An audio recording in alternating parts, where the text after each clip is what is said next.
brought to you by Technosport.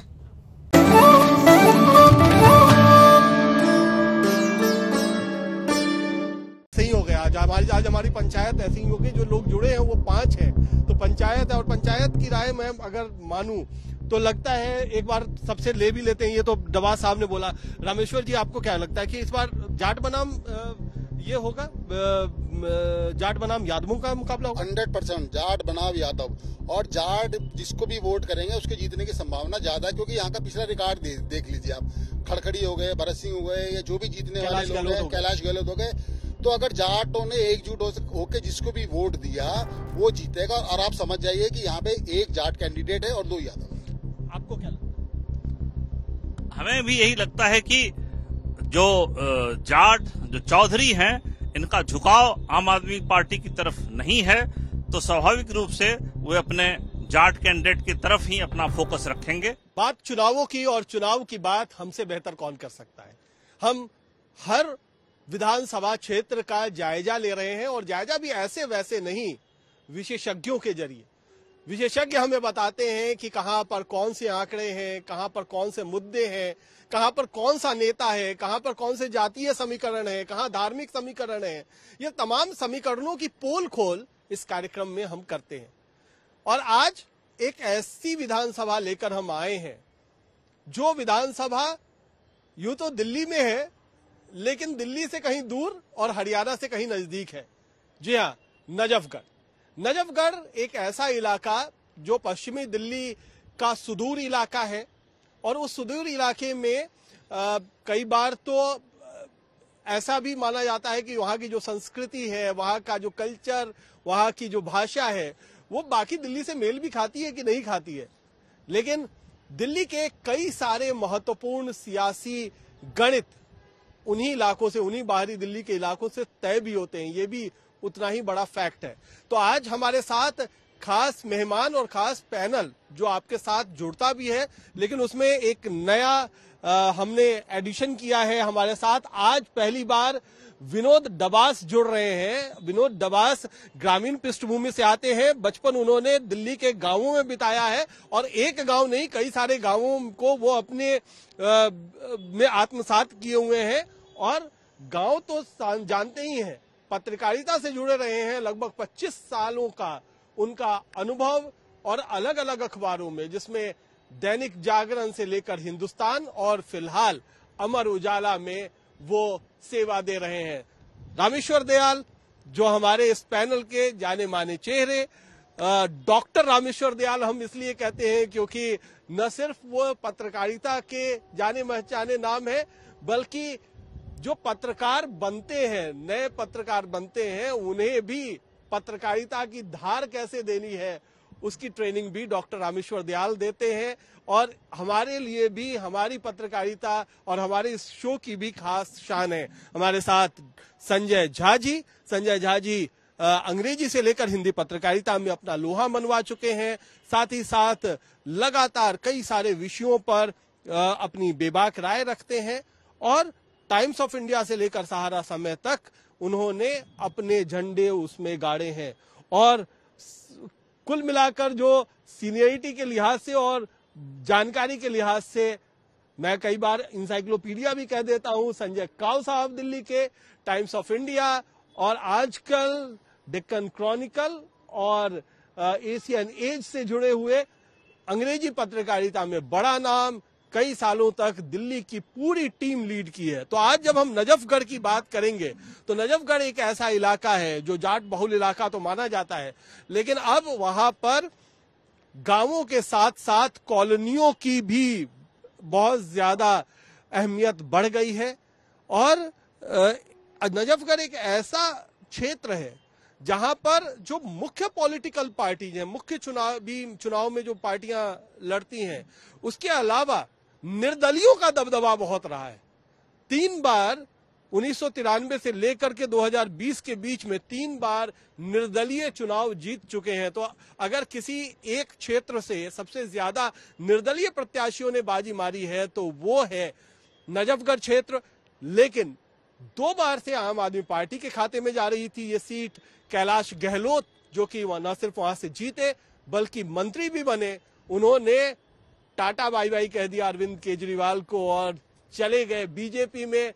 लेकिन इस बार BJP में शामिल होने के बाद भी उन्होंने नजफगढ़ सीट नहीं चुनी बल्कि बिजवासन सीट पर भाग्य आजमाया है। तो कैसा समीकरण बन रहा है? हमारे साथ सबसे पहले जो विनोद डबास जी हैं वो जुड़ रहे हैं, तो विनोद डबास जी से शुरू करते हैं। विनोद जी, ये बताइए कि समीकरण नजफगढ़ में, और आप बाकी गांवों ग्रामीण इलाकों का भी हल्का फुल्का दे सकते हैं, लेकिन मुख्य तौर पर नजफगढ़ में क्या कुछ समीकरण बनते हुए आप देख रहे हैं इस वक्त? देखो कुणाल जी, मैं आपको बताऊं, नजफगढ़ में करीब 20 गांव हैं, जिसमें से 4 गांव यादव बाहुल हैं और आम आदमी पार्टी ने जो है वहां पर यादव को ही टिकट दिया हुआ है। इसके अलावा कांग्रेस ने भी यादव को ही टिकट दिया है। और 15-16 गांव हैं जाट बाहुल गांव हैं, और जो है भाजपा ने जाट को टिकट दिया है। और तो ये इसके अलावा वहां पर गोपाल नगर बहुत बड़ी कॉलोनी है। मैं इससे पहले ये बता दूं, इस सीट पे दिल्ली के जाटों से ज्यादा हरियाणा के जाट रहते हैं। अच्छा, हाँ, आप कहाँ के जाट हो? दिल्ली के जाट हो, हरियाणा के जाट हो? मैं तो दिल्ली का ही हूँ। पक्का मान लिया जाए? हाँ, इसका सर्टिफिकेट कहीं है कि नहीं? क्योंकि अब ये हमें नहीं पता है, ये तो आप ही बताओ कि आपको मैं जाट स्पेशलिस्ट मानता हूँ।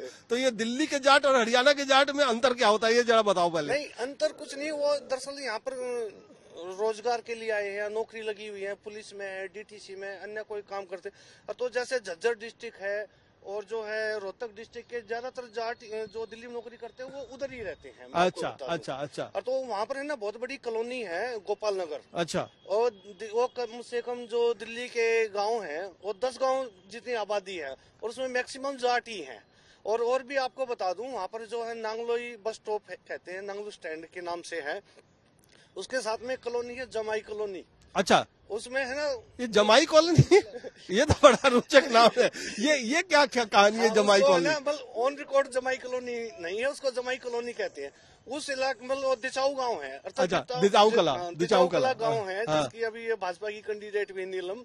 और तो उस गांव की ज्यादातर लड़कियां जो हरियाणा में उधर शादी कर रखी है, और तो वो उसी कॉलोनी में रहती है। इसलिए तो उसमें जो है जमाई मतलब दामाद ज्यादा हो गए थे, इसलिए दामाद को अच्छा, हाँ देसी भाषा में जमाई कहते हैं, और तो इसलिए उसको अनऑफिशियली जमाई कॉलोनी कहते हैं। अरे क्या बात है। तो यही खासियत है हमारे कार्यक्रम की, और हमारे कार्यक्रम में इसीलिए आपको अलग अलग रंग के जो के दर्शन होते हैं, क्योंकि आज तक कथा कहानियां और किस्से सुनाने का पूरा भार जो था डॉक्टर साहब पर था, लेकिन आज जो आपने जो कहानी सुनाई है ना गांव की, वो बड़ा रोचक है। तो हम अभी डॉक्टर साहब के पास आएंगे थोड़ी देर में, लेकिन पहले क्योंकि अब सब कुछ सारी कहानियां एक साथ नहीं करते हैं, पहले हम संजय काव साहब को जोड़ लेते हैं। संजय जी, ये जो इस बार गांव का है, गांव में पिछली बार आम आदमी पार्टी बड़ा जबरदस्त परफॉर्मेंस रहा था और लगभग सारी सीटें आम आदमी पार्टी की तरफ गई थी। जो फ्रीबीज का असर है वो खास तौर पर सिर्फ हमने नहीं देखा कि ऐसे इलाके जहां पर केवल शहरी इलाका है वहां पर असर है, ग्रामीण इलाकों में भी उतना ही असर है। ये जो फ्रीबीज का चक्कर था, और जो जैसे ही केजरीवाल आए उसके बाद जो उन्होंने मुफ्त देना शुरू किया बहुत सारी चीजें, उसका असर किस तरीके से हुआ? क्योंकि आपके पास कुछ आंकड़े ऐसे भी हैं कि जिसमें यह पता चलता है कि किस तरीके से सरकार ने बहुत सारे फायदे लोगों को दिए पैसे के तौर पर। कुणाल जी, फ्रीबीज के 2 मायने हैं। एक तो ये है कि अगर एक ही, मैं थोड़ा एक्सप्लेन करना चाहूंगा, अगर एक ही ऑफिस में एक सीनियर मैनेजर रैंक की एक महिला है और वो 90,000 तनख्वाह पाती है, और उसी ऑफिस में एक गार्ड है, वो भी महिला है, उनकी तनख्वाह 20,000 रुपए है, तो दोनों महिलाएं फ्री में बस में चढ़ सकती हैं। ये फ्रीबी का एक नंबर है। नंबर 2, अगर वो जो बिजली खपत करेंगी, दोनों को राहत उतनी ही मिलेगी जितनी 90,000 वाली को भी मिलेगी और 20,000 वाली को भी मिलेगी। ये इसके डिमेरिट माने या मेरिट माने। अब मैं आपको थोड़े आंकड़ों के साथ थोड़ा समझाने की कोशिश करूंगा। जो बजट है हमारा, ये रफली 88,200 करोड़ का है।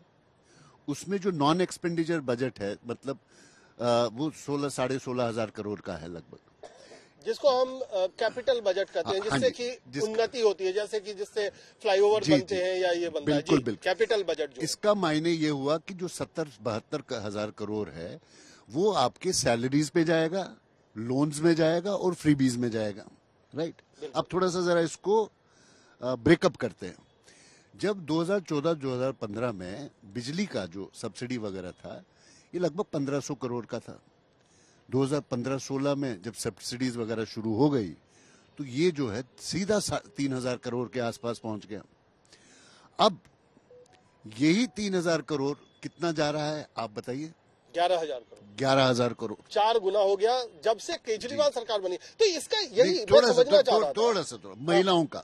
हाँ, महिलाओं मुझे ये बताइए कि चलिए जहां पर कामकाजी महिलाएं हैं जब जिनको डेली बस पकड़ना है वो तो समझ में आता है, लेकिन नजफगढ़ चूंकि हम बात कर रहे हैं वहां पर तो ग्रामीण महिलाएं हैं ना, वहां पर तो उनको बहुत ज्यादा जाना नहीं है, घर गाँव में ज्यादा उनका काम है, वहां पर क्यों महिलाएं वोट देंगी? बिल्कुल वहां पे महिलाएं, मुझे लग रहा है कि महिलाएं एकजुट होके अगर ये फ्रीबीज काम कर गई तो आम आदमी पार्टी के साथ जाएंगी।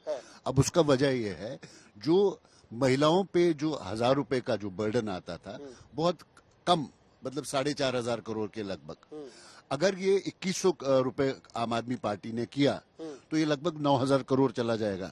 और अगर बीजेपी और कांग्रेस की बात माने तो ये 11,000 करोड़ चला जाएगा। सिर्फ और सिर्फ महिलाओं को जो 1000 रुपए 2100 रुपए और 2500 रुपए की बात हो रही है, ये तो बजट की बात हुई, तो आंकड़ों की बात हुई।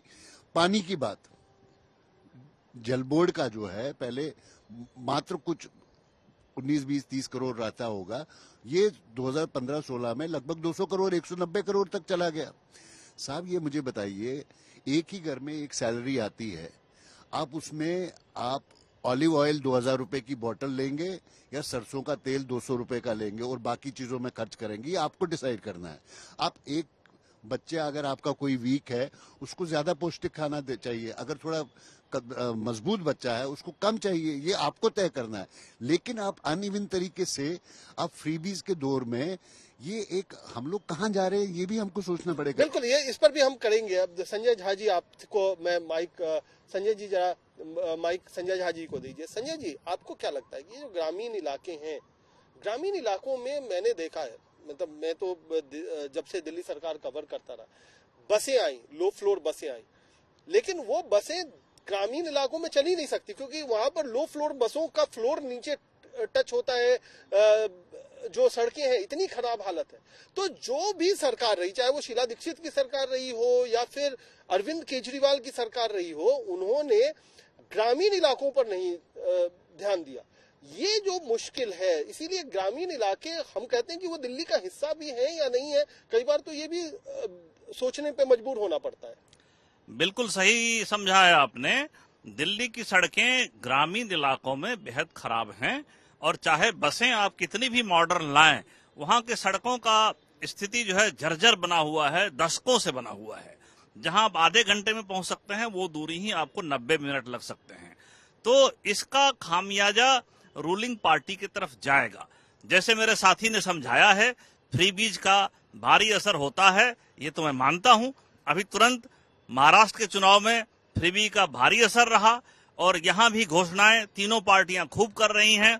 लेकिन फ्रीबी से हटकर मैं एक तथ्य बताता हूं। आम आदमी पार्टी ने पूर्व मंत्री कैलाश गहलोत को चेहरा बनाया, वो 15 में 1,500 मतों से जीत पाए, 2020 में करीब 6,000 मतों से जीत पाए। तो एक शानदार चेहरा रहते हुए भी आम आदमी पार्टी को जीत तो मिली, लेकिन जीत का मार्जिन बहुत विशाल नहीं रहा है। और वो जो ब्रांडेड इमेज वाले आम आदमी पार्टी के पूर्व मंत्री थे, अब वो भाजपा में जा चुके हैं। तो आम आदमी पार्टी के नए कैंडिडेट के लिए ये सीट एक गहन टक्कर की सीट बनेगी, क्योंकि पहले भी आम आदमी पार्टी ने 2 बार जीता है, पहली बार 1,500 से, दूसरी बार 6,000 से। लेकिन इसमें एक चीज संजय झा जी, ये भी मैंने पूछा कि चूंकि कैलाश गहलोत मंत्री भी रहे और सिर्फ मंत्री नहीं रहे, ट्रांसपोर्ट मिनिस्टर रहे, परिवहन मंत्री रहे, परिवहन मंत्री होने के बावजूद अगर सड़कों की हालत और बसें ना जाएं उन इलाकों में, ये तो बहुत विकट स्थिति है ना। तो इसका नुकसान आपको क्या लगता है? चूंकि वो बीजेपी में चले गए हैं तो ये एंटी इनकम्बेंसी बीजेपी की तरफ ट्रांसफर हो जाएगी या फिर वो आम आदमी पार्टी की एंटी इनकम्बेंसी रहेगी? ये किसकी एंटी इनकम्बेंसी रहेगी? ये कैलाश गहलोत को वहां नुकसान झेलना पड़ेगा। अब कैलाश गहलोत तो बीजेपी में है, तो ये तो बीजेपी को नुकसान होगा क्योंकि उन्होंने ऐसा कैंडिडेट लिया जिन्होंने काम नहीं करवाया है 10 साल में। मेरा कहना है कि ये इस तर्क को मैं दूसरे तरह से देखता हूँ। वो काम हुआ या ना हुआ, वो उस सरकार के तरफ ही उसका खामियाजा जाएगा। वो नहीं काम करा पाए, लेकिन वो पाला बदल के भाजपा के बिजवासन सीट पे पहुंच चुके हैं। उन्हें तो अपनी दिशा बिजवासन से तय करनी होगी। जो स्थितियां परिस्थितियां ग्रामीण नजफगढ़ में हैं, वहां सड़कें 10 सालों में 12 सालों में नहीं बनी, सड़कों की स्थिति जर्जर है, वहां का बेसिक इंफ्रास्ट्रक्चर खराब है। इसका खामियाजा तो रूलिंग पार्टी के तरफ ही जाएगा। मैं रामेश्वर जी को यहाँ पर जोड़ना चाहता हूँ। रामेश्वर जी, कुछ चूंकि गांव है और हमारे साथ डबास जी भी है, आप दोनों ना आज एक साथ बैठे हुए हैं, जो कहानियों का भंडार है ना हमारे साथ एक साथ है। अभी मैं थोड़ी देर पहले डबास जी से बात कर रहा था तो कह रहे हैं क्या कि बड़ा उन्होंने जो गांव की मिट्टी है ना उसमें कुश्ती उस्ती भी उन्होंने खेली है, कबड्डी भी खेली है, तो थोड़ा बच के रहिएगा, आप बगल में दाव वाव वो जानते हैं। आप थोड़ा सा अपना जो कंट्रीब्यूशन है, क्या नजफगढ़ मतलब एक आम आदमी के लिए जो कि दिल्ली को भी नहीं जानता है, उसको थोड़ा नजफगढ़ समझाएं कि नजफगढ़ है क्या, क्यों दिल्ली में नजफगढ़ को रखा गया। वो कहते हैं कि हरियाणा से ज्यादा है, हरियाणा के लोग ज्यादा है, तो फिर नजफगढ़ दिल्ली में क्यों है और दिल्ली में होने की उसकी विशिष्ट परिस्थितियां या उसकी विशिष्टता क्या कुछ। देखिए आज जो ना, देखिए आज विनोद डबास जी हमारे विशेष मेहमान हैं और विनोद डबास जी जो है ना दिल्ली देहात के इंसाइक्लोपीडिया हैं। हाँ, ये बात तो है। हाँ, और हमेशा जब भी कभी हम दिल्ली देहात की खबर बनाते थे, मैं क्या बहुत सारे पत्रकार जब भी हमने बनाया तो हम विनोद डबास की सेवाएं लेते थे। तो इस विधानसभा सीट के बारे में विनोद डबास जी तो प्रकाश डालेंगे। चूंकि मैं भी दिल्ली का निवासी हूँ तो मैं भी इस गाँव के बारे में बहुत जानता हूँ। पहली बात, तो दिल्ली 6 वाले हैं। हाँ, दिल्ली 6 वाला, लेकिन दिल्ली उस वक्त दिल्ली 6 और दिल्ली देहात 2 ही जगह हुआ करती थी। अच्छा, ये तो मैं दिल्ली 6 भी होता था क्या दिल्ली 6? नहीं, बड़ा अपनापन होता था कि दिल्ली देहात के लोग दिल्ली 6 के अंदर खरीदारी करने आते थे, तो उनसे बड़ा अपनापन रहता था, तो उनसे कहानियां वगैरह हमारे को सुनाई देती थी और हमें पता चलती रहती थी। देखिए ये जो विधानसभा है ना, ये मूंछों की लड़ाई वाली विधानसभा है, ये क्लियर समझ लीजिए आप। तभी अभी आपने बोला ना कि 3 लोग यहाँ पे हमेशा 3 निर्दलीय यहाँ पे जीते हैं। पहली बार दिल्ली की ऐसी सीट है जहाँ पे 3 निर्दलीय जो भी इलेक्शन हुए 3 निर्दलीय यहाँ पे जीत चुके हैं। इसका मतलब क्या है कि लोगों ने ठान लिया कि ना भाई हम तो इसे ही जिताएंगे, पार्टी वार्टी कुछ नहीं। तो इसका मतलब ये मान लीजिए कि ये इलाका, ये विधानसभा मूंछों की लड़ाई वाला इलाका है। और एक बात और, वो भी जो शायद आपको कोई ना बताए, ये इलाका जो है ना गैंगवार का मशहूर रहा है। दिल्ली में जो गैंगवार का जो क्षेत्र माना जाता है वो यही इलाका है। जो बीजेपी ने जिनको टिकट दिया नीलम पहलवान, उनके जो पति हैं किशन पहलवान जी, उनके बड़े भाई भरत सिंह 2008 में ये निर्दलीय ही लड़े थे। बिल्कुल। तो इसका मतलब आप समझ जाइए कि यहाँ पे मामला सारा मूंछों की लड़ाई वाला है। अब दूसरी एक बात और भी देखिए, बड़ी रोचक बात है कि ये धुर दिल्ली देहात का इलाका है, हरियाणा से सटा हुआ है, तो उसका नाम नजफगढ़ कैसे पड़ा? मैंने बड़ी रिसर्च करी, मैं नजफगढ़ इलाका कैसे पड़ा? तो जब मैंने देखा तो पता लगा कि मुगल्स पीरियड में शाहजहां के वक्त में एक नजफ खान हुआ करते थे, उनके मंत्री। ये जो इलाका है ये इतना इम्पोर्टेंट था कि वहाँ पे उन्होंने एक रेवेन्यू चौकी बनाई थी। तो वो रेवेन्यू चौकी जो थी वो नजफगढ़ फिर वो पड़ गई, और जो दिल्ली के जो 5 रेवेन्यू इलाके थे उसमें नजफगढ़, शाहदरा और नरेला बवाना तो हैं, ये नजफगढ़ भी है। और एक बात और, जब 1857 का जब यहाँ पे आजादी की लड़ाई हुई थी तो नजफगढ़ के अंदर भी यहाँ पे लड़ाई हुई थी और गांव समेत 800 लोग यहाँ मारे गए थे। तो मेरा मानना ये और मेरा कहना है कि यहाँ पे मूंछों की लड़ाई वाला मामला है। जो सूरत प्रसाद पालीवाल जो पहले यहाँ पे जीते हैं, सूरत प्रसाद पालीवाल 1993 के अंदर निर्दलीय जीते थे। हाँ, पहली बार भी वही जीते। हाँ, गांधी टोपी लगाते थे और बुजुर्ग थे और विधानसभा में वो बहुत कम बोलते थे। लेकिन ये था कि जब मुख्यमंत्री साहब सिंह जी बन गए तो कैबिनेट चल रही थी और कैबिनेट जब खत्म हुई तो पालीवाल जी, मैं एक कहानी बता रहा हूँ आपको, तो पालीवाल जी बहुत नाराज होके और अंदर घुसे जहाँ कैबिनेट चल रही थी कि मेरे इलाके का काम नहीं होता, और उन्होंने अपने स्टाइल में जो होता है दिल्ली देहात के लोग जो बोलते हैं, उन्होंने साहब सिंह वर्मा जी से शिकायत करी। तो साहब सिंह वर्मा जी ने उनके पैर छुए। अच्छा, चौधरी ताऊ चिंता ना कर, तेरे सारे काम हो जाएंगे। मुख्यमंत्री रहते हुए मुख्यमंत्री थे, तो मुख्यमंत्री ने विधायक का पैर छुआ। ये है असली वो जलवा। हाँ। जो गांव का जलवा होता है, जो मूंछों की लड़ाई है ना, वो तो मूंछों में तो। और बड़ी बात ये है कि जाटों में एक बड़ी बात होती है, बड़ा चौधरी कौन है? बड़ा चौधरी और छोटी चौधरी तो बड़ा चौधरी, वो चौधराहट की भी लड़ाई होती है, ये बड़ा इंपॉर्टेंट होता है। चौधरी में भी बड़े चौधरी कौन है, तो ये जो चौधराहट की लड़ाई है डवास भाई, ये जरा बताओ कि ये किस तरीके से चौधराहट तय हो जाती है कि बड़ा चौधरी कौन है, छोटा चौधरी कौन है, ये चौधराहट कैसे तय होती है? नहीं, एक तो है ना चौधराहट कई प्रकार की होती है। हाँ, कई प्रकार की। एक तो खाप वाली। हाँ, खाप वाली, जैसे जैसे आपका खाप दबास खाप है। हाँ, मैं नहीं नजरगढ़ पे आ रहा हूँ। अच्छा। तो हाँ, डबास साहब जी हमारे यहाँ स्पेशल गेस्ट है ना, तो हम उनको चमकाना चाहते हैं, दिखना चाहते हैं, वो ज्यादा दिखे। तो मेरी डबास साहब से रिक्वेस्ट है कि वो जरा कैमरे की तरफ देखें। हाँ, बिल्कुल बिल्कुल। जैसे नजरगढ़ सीट है, हाँ, इसमें 2 खाप हैं। हाँ, एक तो जो है ढासा 12 खाप है। अच्छा। तो जो है 12 गाँव का वो संगठन है, और तो जो भी उसका चौधरी होगा खाप का, ढासा गांव का होगा। अच्छा। और तो अभी चौधरी खजान सिंह है उस खाप के जो है चौधरी, और तो उसी गांव का वो बड़े चौधरी हैं। अच्छा। एक है सुरेडा 17। अच्छा। वो भी नजरगढ़ में है, कांग्रेस की कैंडिडेट सुरेडा गांव की है। अच्छा। ये भी बता दूं, एक उस गांव का जो है चौधरी होता है। तो इनको बड़ी तवज्जो दी जाती है सामाजिक तौर पे भी और राजनीतिक तौर पे भी। नेता भी इनको बुलाते हैं अपनी रैलियों में, मीटिंगों में, बड़ा सम्मान करवाते हैं। इनसे पगड़ी भी बंधवाई जाती है कि अभी ढासा 12 के चौधरी ने पगड़ी बांधी या सुरेडा 17 के चौधरी ने पगड़ी बांधी। तो ये बड़े चौधरी। तो इस बार चौधरी किस साइड में है, जो ये भी बताइए कि चौधरियों का रुझान किस साइड में, क्योंकि जो गांवों का वोट है ना, वो इस तरीके से होता है, उसमें कई बार जो पंचायत की भूमिका होती है या खाप की भूमिका होती है वो बहुत अहम हो जाती है। तो इस बार खापों का क्या रुझान है, क्योंकि नीलम कृष्ण पहलवान एकमात्र जाट कैंडिडेट हैं मुख्य पार्टियों में, बाकी 2 यादव कैंडिडेट हैं।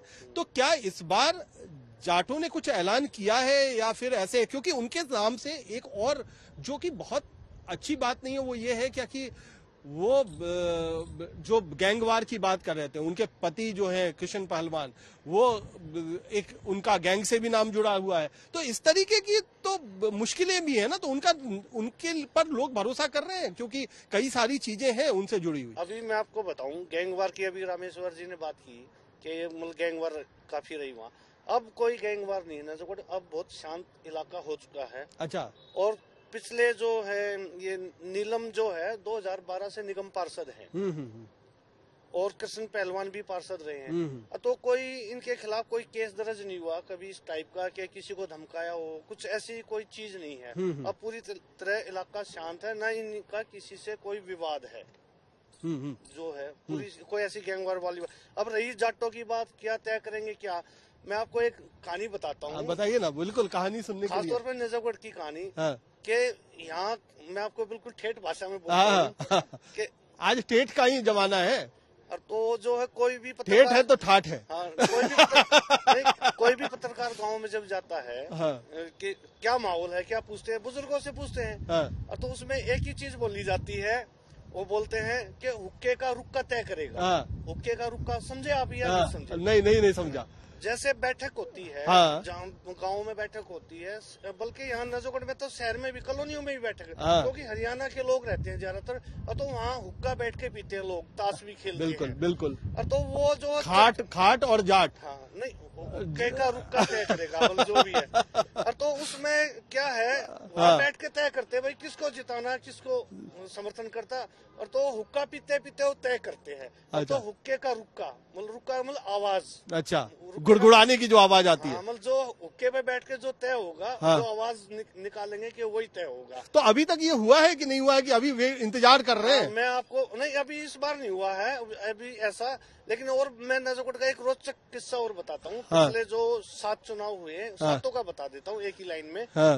कि नजरगढ़ ऐसा इलाका है, यहाँ चुनाव जो मतदाता हैं चाहे किसी भी बिरादरी के, वो जिताने के लिए ताकत नहीं लगाते, वो हराने के लिए ताकत लगाते हैं। अच्छा, ये भी बड़ी रोचक बात है कि जिताने के लिए नहीं, हराने के लिए। ये एक मिजाज है, ये आपको बाकी सीटों पर नहीं दिखाई देगा। ये जो शहर की सीट है ना, हम लोग नई दिल्ली, ग्रेटर कैलाश, मालवीय नगर और इधर करोल बाग, ये सब डिस्कस कर ले कि चाहे जितना भी हो, लेकिन ये जो मजा है ना, ये नजफगढ़ में या बिजवासन में या मुंडका में या बवाना नरेला में, वो बात हमें इधर नहीं दिखाई देती, उसका अलग ही अंदाज है।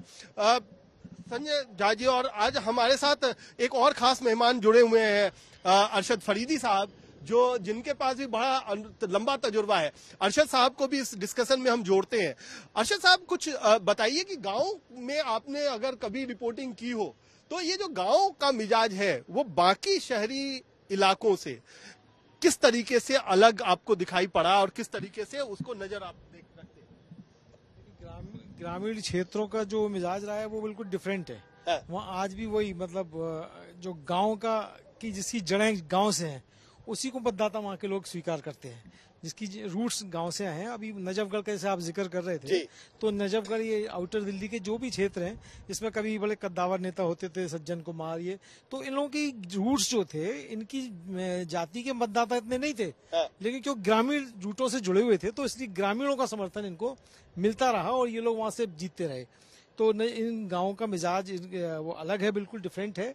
और आज भी वही खटिया पे बैठ के रोटी खाएंगे और जो आके उनके चूल्हे पे बैठ के साथ में बात करेगा उनसे, तो वही उनका आदमी है। वो कहता है वही जी हमारा आदमी है। एक बात और है कि पहले जो मुख्यमंत्री हुए दिल्ली के, चौधरी ब्रह्म प्रकाश हुए, वो जाट समुदाय से आते थे। उसके बाद जब नया यादव थे, अच्छा यादव थे, लेकिन गांव से आते थे, ग्रामीण पृष्ठभूमि उनकी भी थी। दूसरी बार जब मुख्यमंत्री बने कोई ग्रामीण पृष्ठभूमि के, वो साहिब सिंह वर्मा जी बने।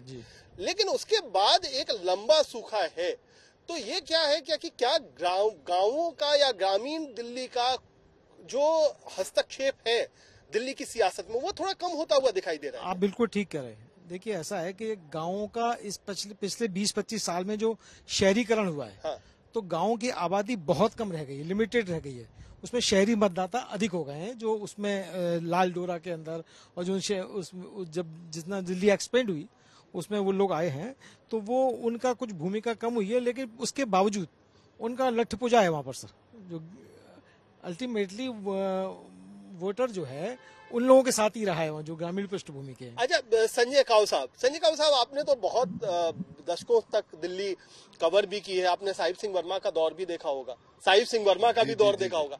उस समय कहा जाता है कि ग्रामीण इलाकों के जो लोग थे ना, उनका मुख्यमंत्री आवास में सीधे आना जाना था। उससे ज्यादा खुला हुआ मुख्यमंत्री और मुख्यमंत्री आवास, आज क्योंकि मुख्यमंत्री आवास की चर्चा होती है, कई लोग शीश महल कहते हैं, बंद दिखता है कि अरविंद केजरीवाल किसी को अंदर नहीं आने देते थे। लेकिन क्या उस समय का जो दौर था वो बिल्कुल अलग था, ऐसा कहा जाता है। उस समय की कुछ कहानी है क्या दिमाग में? अरे कुणाल जी, आप बिलीव नहीं करोगे, मुझे लग रहा है टेलीपैथी चल रही है। आपने मुझे ऐसा चीज छुआ, आई स्वेयर, मैं भगवान कसम बोल रहा हूँ। मैं अभी ये सोच रहा था साहिब सिंह वर्मा, मैं साहिब सिंह वर्मा जी की एक ऐसी कहानी सुनाऊंगा जो कि किसी को नहीं पता। जी, बिल्कुल, आज तक न छपी है न किसी को पता है। जिस दिन साहिब सिंह वर्मा जी ने रिजाइन किया, आपको पता है कैसे हुआ वो? जी बताइए ना। नहीं, मैं रात को नाइट ड्यूटी पे था। अच्छा। टाइम्स ऑफ इंडिया में। मैं ऐसे ही जस्ट टहलते कुछ चर्चा थी कि ये रिजाइन करेंगे। मैं उनके घर पे गया, वहां मैंने देखा बड़ी तादाद में लोग थे, तो अंदर जाने नहीं ले रहे थे। दैनिक जागरण के एक पत्रकार जो हमारे दोस्त थे, वो अंदर की तरफ से थे, उनका नाम है आलोक जी। अच्छा। उन्होंने पुलिस वालों को कहा भाई इनको आने दो, वो मुझे जानते थे। रात के 11, साढ़े 11, 12 बजे का टाइम है। मैंने उनको कहा कि यार साहिब सिंह वर्मा जी ने इस्तीफा दिया? बोला दिया है। मैंने कहा लेटर की कॉपी दो। बोला यार अभी तो लेटर नहीं। मैंने कहा फिर नहीं चलता लेटर। बोला चलो उनसे बात करते। वो उनके बेडरूम तक अंदर चले गए। अच्छा। उनको सब इस्तीफा, बोला हाँ दे रहा हूँ। बोला नहीं टाइप करो। तो टाइप इस्तीफा हुआ। मैंने कहा नहीं फैक्स करो राज्यपाल के यहाँ। अच्छा। और मुझे कॉपी दो। उन्होंने जब राज्यपाल को फैक्स किया, ये मेरे सामने की बात है, रात का टाइम था, और ये इस्तीफा जो है एक्सेप्ट जो भी हुआ क्या नहीं हुआ, और मैं जाके वो कॉपी जो है उसकी फोटोकॉपी करके लेके दौड़ा टाइम्स ऑफ इंडिया ITO, और हमने कुछ ही अखबारों में प्रोमिनेंटली हाउ ही रिजाइन। उससे पहले उन्होंने किसी को फोन करके बोला कि ताऊ से पूछ ले, मैं डाल रहा है इस्तीफा, समथिंग लाइक दैट। तो ताऊ मुझे लग रहा है कि नजफगढ़ के ही कोई कनेक्ट तो नहीं था कोई चाहता, क्योंकि 25% जाट जो हैं बहुत। तो ये कहानी मैं बड़ा हैरान हूँ, मतलब टेलीपैथिक जो आपने मेरे दिमाग में ये क्योंकि संजय झा जी को भी मैं जोड़ता हूँ। कोई आपको कभी है कि आपका कोई इस तरीके का नजफगढ़ या ग्रामीण पृष्ठभूमि की कोई कहानी आपको ध्यान में आती हो? कहानी से नहीं, मैं एक दूसरे तथ्य से आपको जोड़ता हूं।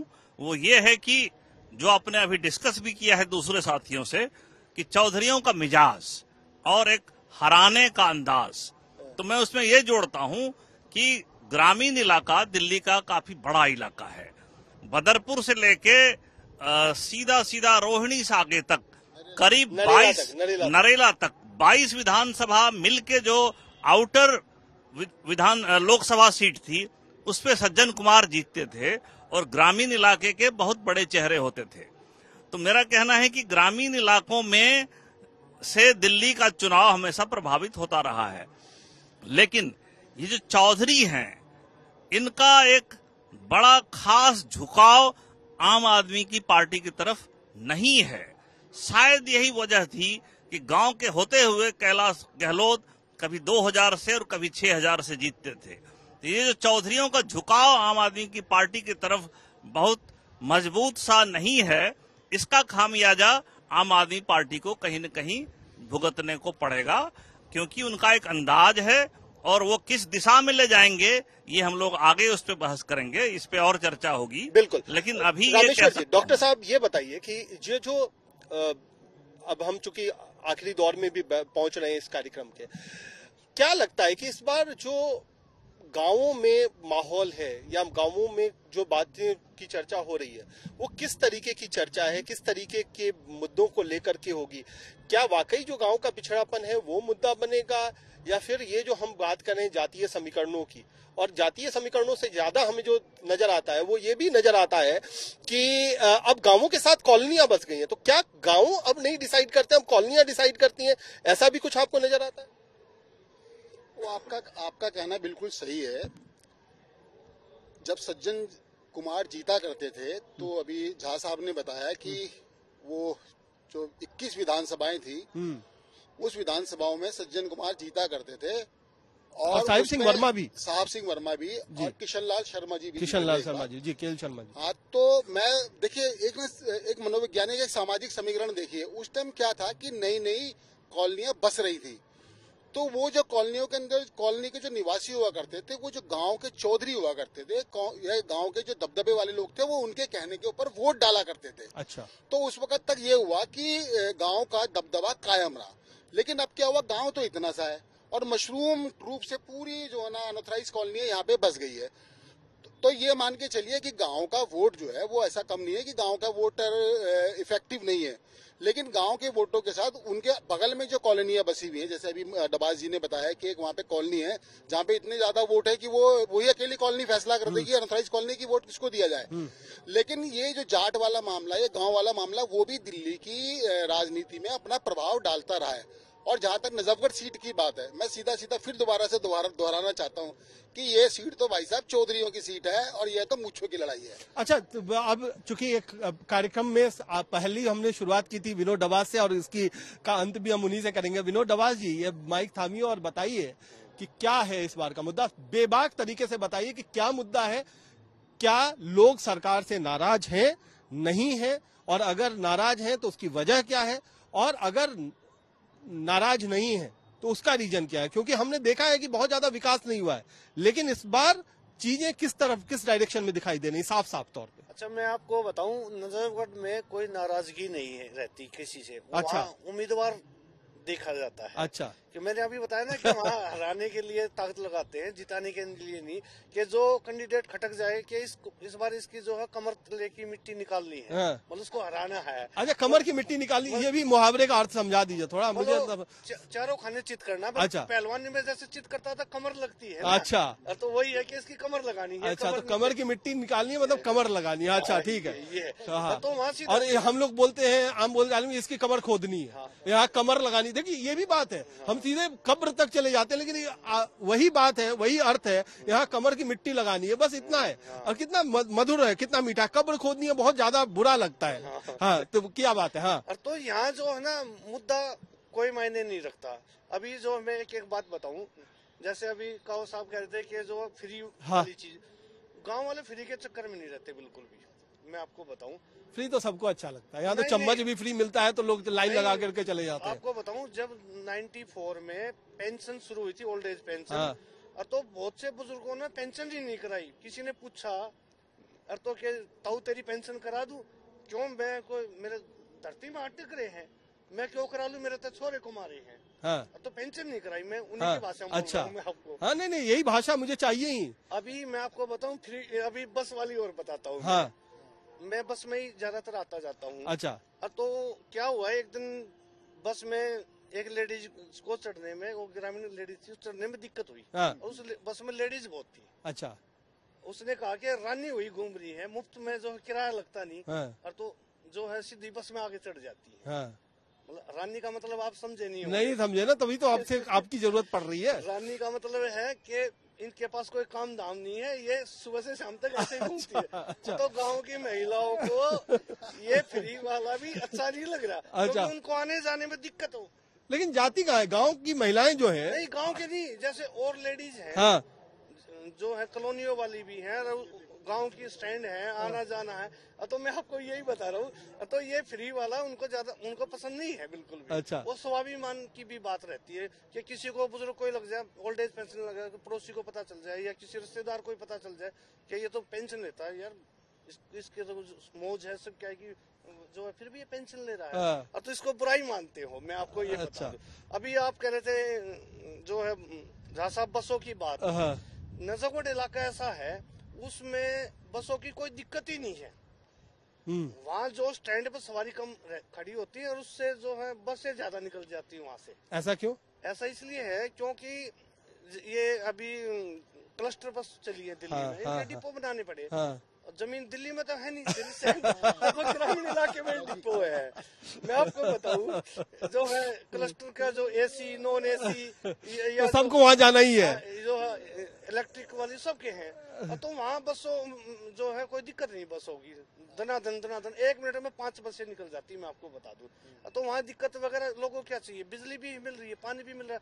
पानी का ऐसा है वहाँ पर जो है भूमिगत जलाशय कई है, और जो है नजफगढ़ में ही हालांकि द्वारका का नाम दिया हुआ है, ये वाटर ट्रीटमेंट प्लांट भी है। तो कोई दिक्कत नहीं है। तो क्या है मुद्दा इस बार, वोट किस पे पड़ेगा ये बताओ, सीधा सीधा सवाल है। आप बड़ा घुमा रहे हो, ये जो बात है ना मुद्दे पर ले जा रहे हो। देखिए, मैं भी ना लोभ संवरण नहीं कर पा रहा, मैं भी अपने आप को रोक नहीं पा रहा। ये हमारे सीनियर पत्रकार है दिल्ली देहात की, इनको पूरी जानकारी है। और हम ये चाहते हैं कि बिल्कुल साफ नीट एंड क्लीन हमें बता दें। दबा सब कुछ छुपाइए नहीं, बताइए बिल्कुल मामला, ठोक के बताइए, घबराइए मत, आप जाट हैं। हाँ, घबराने वाली बात ना है कति, बताइए। नहीं, घबराने वाली कोई ऐसी बात नहीं। दरअसल अभी है ना चुनाव शुरू हुआ, अभी 3 दिन से ही प्रचार शुरू हुआ है। अभी लोगों ने पत्ते खोले नहीं है, लेकिन अंदर अंदर जो है चर्चा कर रहे हैं कि किसका पलड़ा भारी है, कौन किधर जा रहा है। अभी मेरे को ये लग रहा है दो जातियों के बीच चुनाव बटा हुआ दिखाई दे रहा है, यादव और जाट में, क्योंकि दो तो भारी यादव कौन है, कांग्रेस का या आम आदमी पार्टी वाला? अभी देखो मैं आपको बताऊं, भारी हल्के में बताता हूं। वहाँ जो यादव के 4 गांव हैं, चारों गांव के अलग अलग मतलब 2 गांव के सेम गोत्र हैं, 2 के मुझे सीधा हिसाब बताओ ना, आप बहुत घुमा रहे हो, आप बहुत घुमा रहे हो। मुझे सीधे बताओ कि भारी यादव कौन है। में क्या है, मैं आपको ग्रामीण इलाके में बता दूं, बिरादरी और गोत्र की दोनों की लड़ाई रहती है। मैं आपको बता दूं, गोत्र की लड़ाई रहती है। अब जैसे कांग्रेस, तो गोत्र किसका बड़ा है, हमें उसी पे आ रहा है, वोट में बदलेगा। जैसे कांग्रेस की उम्मीदवार है, वो सुरेडा गांव की है, उसके साथ में गांव है जाफरपुर। ये दोनों गांव यादव गोत्र के, अफरिया गोत्र के गांव है ये पर। और आम आदमी पार्टी का जो कैंडिडेट है वो जो है तो नजदीक रहते हैं, खेरा गांव के हैं। वो लंबा गोत्र उस गांव में। एक गांव है वहाँ कादीपुर, उसका गोत्र है करालिया। मैं आपको बता दूं, तो वहाँ वो लड़की है सुरेडा गांव की, जो है कांग्रेस की कैंडिडेट है, लड़की है। तो वो नुकसान करेगी आम आदमी पार्टी। हाँ, बिल्कुल करेगी, क्योंकि तो जाट एक तरफा वोट करेंगे ऐसा लग रहा है। देखो, जाट एक तरफा जाएंगे, हाँ जा सकते हैं, जा सकते हैं। चलिए, मुझे जो जवाब चाहिए था वो मिला कि जाट एक तरफा जा सकते हैं। नहीं, वो क्यों जा सकते हैं, क्योंकि जो आम आदमी पार्टी से जुड़ा हुआ है, कांग्रेस से जुड़ा हुआ, वो तो जाएगा अपनी पार्टी के साथ। जो कॉमन जाट है वो अंडरस्टूड है, वो तो जो अपनी तो ये दबदबा की वजह से जाएगा या एक जाट कैंडिडेट होने की वजह से? नहीं, दबदबा देखो मैं आपको बता दूं, चाहे भरत सिंह ने चुनाव लड़ा पहले, कृष्ण या जो नीलम है इसके देवर ने चुनाव लड़ा, वो 4 चुनाव लड़े उन्होंने, 2 जीता, 1 जीते 3 हारे। मैं आपको बता दूं, वो 2003 में भी लड़े थे, तब उनकी जमानत जब्त होगी थी, ये भी बता दूं। तो ऐसा नहीं है कि बदमाशी के दम पे ही चुनाव चलता हुआ, वो 3 चुनाव हारे, किसी को कुछ नहीं बोला। तो दबदबा नहीं, बल एक ये समीकरण बना हुआ है। चलिए, तो ये जो है इस बार कुल मिलाकर के जो हम बात कर रहे हैं गाँव की, तो पंचों की राय जो है, क्योंकि आज हमारे साथ जो है ना 5 लोग भी हैं, तो पंच तो ऐसे ही हो गया। आज हमारी पंचायत ऐसी ही हो गई, जो लोग जुड़े हैं वो 5 हैं। तो पंचायत है, और पंचायत की राय मैं अगर मानूं तो लगता है एक बार सबसे ले भी लेते हैं। ये तो डबास साहब ने बोला। रामेश्वर जी, आपको क्या लगता है कि इस बार जाट बनाम ये होगा, जाट बनाम यादवों का मुकाबला होगा? 100% जाट बनाम यादव, और जाट जिसको भी वोट करेंगे उसके जीतने की संभावना ज्यादा है, क्योंकि यहाँ का पिछला रिकॉर्ड देख लीजिए आप। खड़खड़ी हो गए, भरत सिंह हो गए, या जो भी जीतने वाले लोग हैं, कैलाश गहलोत हो गए। तो अगर जाटों ने एकजुट होकर जिसको भी वोट दिया वो जीतेगा। और आप समझ जाइए कि यहाँ पे एक जाट कैंडिडेट है और 2 यादव है। आपको क्या लगता है? हमें भी यही लगता है कि जो जाट, जो चौधरी हैं, इनका झुकाव आम आदमी पार्टी की तरफ नहीं है, तो स्वाभाविक रूप से वे अपने जाट कैंडिडेट की तरफ ही अपना फोकस रखेंगे। संजय कौल साहब, आज इस विषय पे बोलना बिल्कुल गलत होगा, क्योंकि हमारे जो नजफगढ़ के जो सरपंच हैं और जो पॉलिटिकल डॉक्टर हैं, जो उन्होंने बोला है, मैं उनके साथ 101% जो बोला है बिल्कुल उनकी नब्ज जो है जमीन पे है। ऐसी जो एनालिसिस हुई, I think one of the best analysis हुई है इनके आने से। तो ये जो बोल रहे हैं हम इनके साथ बिल्कुल, जो इनके वही भाव हमारे भी है। अरशद फरीदी साहब, क्या लगता है कि नजफगढ़ में किसका दबदबा? देखिए, अभी दबदबा तो अभी मैं एकदम ग्राउंड नहीं बता सकता, लेकिन इतना बात जरूर है कि जाट एक तरफा वोट करेगा और जो भी एंटी इनकम्बेंसी या जो भी है उसका फायदा उस कैंडिडेट को मिलेगा इसमें। तो आज हमारे कुणाल जी, जब ये डिस्कशन कर रहे थे, इन्होंने कहा कि हरियाणा के जाट वहां पे बहुत ज्यादा हैं। हरियाणा के जो चुनाव के नतीजे हुए हैं, क्या उस दिशा में ये जाट का वोट जाएगा कि नहीं, ये इसको देखने की एक बात जो मेरी समझ है उसके हिसाब से जाट हमेशा पावर के साथ रहता है, और ये एक जाट समुदाय की एक खास बात भी है कि हमेशा वो जिसके हाथ में लठ है उसके साथ जाट वोट जाता है। तो ये आकलन बहुत बारीकी से ये समुदाय करता है। लेकिन एक बात और मैं समझा दूं कि ये जो विधानसभा है इसमें 25% ही जाट वोटर हैं। तो जाट वोटर अगर एक तरफा भी जाता है तो बाकी 75% किधर जाते हैं? क्योंकि खास तौर पर जो हमारे आकलन में भी आया कि कई सारी अनऑथराइज्ड कॉलोनीज हैं जो डिसाइड करती हैं, और अभी तक जो हमने पिछले 2-3 चुनाव देखे हैं उसमें अनधिकृत कॉलोनियों में वोटर आमतौर पर फ्रीबीज के साथ जाता है। मुफ्त की जो योजनाएं हैं वो उसको पसंद आती हैं। इस बार चूंकि तमाम पार्टियों ने मुफ्त की घोषणाएं की हैं, ऐसे में किसका प्रभाव सबसे ज्यादा होता है? ये गांव की पृष्ठभूमि वाला क्षेत्र जरूर है, लेकिन नतीजे कॉलोनियां तय करेंगी, ये बात जान लीजिए।